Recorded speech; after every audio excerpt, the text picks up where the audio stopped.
பேச்சுலராக இருந்தால் சவுதியில் சேவ் பண்ண முடியுமான்னு சொல்லிட்டு கேட்டிருந்தீங்க.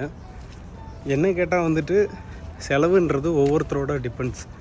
எப்படின்னா இப்போ எனக்கு ஒரு விதமான செலவு இருக்கும், உங்களுக்கு ஒரு விதமான செலவு இருக்கும்.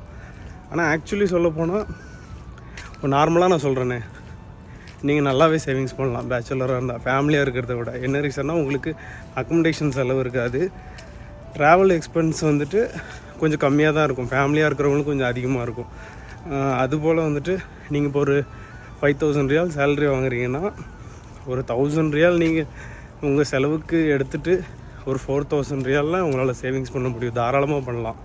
இந்த ரீசார்ஜு, ஃபுட்டு, அதுக்கப்புறம் டிரான்ஸ்போர்ட் எக்ஸ்பென்ஸு, இது எல்லாமே போகவே உங்களுக்கு வந்துட்டு தாராளமாக நீங்கள் ஒரு 4000 ரியால்லாம் சூப்பராக சேவிங்ஸ் பண்ணலாம். இப்போ இந்தியன் மணியில் சொல்ல போனோன்னா 1 லட்ச ரூபா நீங்கள் சம்பளம் வாங்குறீங்கன்னா ஒரு 20,000 செலவு பண்ணிவிட்டு